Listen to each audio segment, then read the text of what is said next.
নদুৱাৰ সমষ্টিত এইবাৰ সংঘটিত হয় ৰাজনৈতিক অঘটন। সমষ্টিটোৰ মুঠ 4খন জিলা পৰিষদ, 19খন আঞ্চলিক পঞ্চায়তৰ লগতে 176টা ৱাৰ্ডত বিজেপি দলৰ মনোনীত প্ৰাৰ্থী বিনা প্ৰতিদ্বন্দ্বিতাৰে নিৰ্বাচিত হয়। এই সন্দৰ্ভত বিধায়ক পদ্ম হাজৰিকাই জামুগুৰিহাটস্থিত নদুৱাৰ মণ্ডল বিজেপিৰ কাৰ্যালয়ত এক সংবাদমেল আয়োজন কৰি কয়, এইবাৰ অসমত পঞ্চায়ত নিৰ্বাচন অনুষ্ঠিত নোহোৱাকৈ থকা সমষ্টিটোৱে হ'ব নদুৱাৰ। অসমৰ ইতিহাসত এই ঘটনা প্ৰথম আৰু এই কথা সোণালী আখৰে লিখা থাকিব।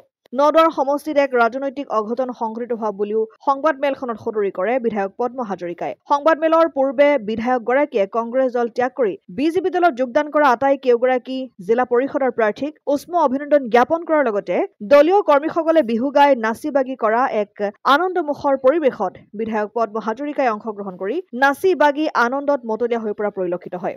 ইয়াৰ পূৰ্বেই চাৰিদুৱাৰ, জামুগুৰি আৰু মুঢ়াদল জিলা পৰিষদ আসন কেইখনৰ বাবে মনোনয়ন দাখিল কৰা কংগ্ৰেছ দলৰ প্ৰাৰ্থী 3গৰাকীয়ে গৈ নদুৱাৰ সমজিলা আয়ুক্তৰ পৰা মনোনয়ন প্ৰত্যাহাৰ কৰে। ইয়াৰ পিছতে মনোনয়ন প্ৰত্যাহাৰকাৰীয়ে সাংবাদিকৰ সন্মুখত ইয়াৰ কাৰণ বৰ্ণনা কৰি স্ব-ইচ্ছাই তেওঁলোকে মনোনয়ন প্ৰত্যাহাৰ কৰা সিদ্ধান্ত গ্ৰহণ কৰাৰ কথা সদৰি কৰে। দেৱাশী শইকীয়া, মই আপোনাৰ নদুৱাৰ সমষ্টিৰ জামুগুৰিহাট জিলা পৰিষদৰ ZPC আছিলোঁ। গতিকে মই আজি খং, হতাশা আৰু মনৰ দুখ বেদনাত আজি মই নমিনেশ্যনখন প্ৰত্যাহাৰ কৰিবলৈ ওলাই আহিছোঁ। আৰু মই কংগ্ৰেছ দলৰ পৰা কৈছিলোঁ। আৰু বৰ্তমান পৰিস্থিতিত মই যিটো দেখি আছোঁ যে কংগ্ৰেছ দলটোৰ এটা লবিকেন্দ্ৰিক ৰাজনীতিলৈ পৰিণত হৈছে। আৰু কথা হ'ল কি, মই যিটো উদ্যমেৰে মই ওলাই আহিছিলোঁ খেলিবলৈ, সেইকণ সুবিধা মোক নিদিলে। আৰু মেইন কথাটো হ'ল এই আমাৰ দলীয় যোনবিলাক ইয়াত নেতা আহি পেলাই ইয়াত ৰাজনীতিটো কৰি পেলাই আমাৰ বলিৰ পাঠা সজাইছিলে। আৰু বলিৰ পাঠা সজাই পেলাই তেওঁলোকে ৰাজনৈতিক মুনাফাৰ কাৰণে তেওঁলোকে আমাক টুপি পিন্ধাই পেলাই ইয়াত গোটেই ষড়যন্ত্ৰটো সৃষ্টি কৰি পেলাই।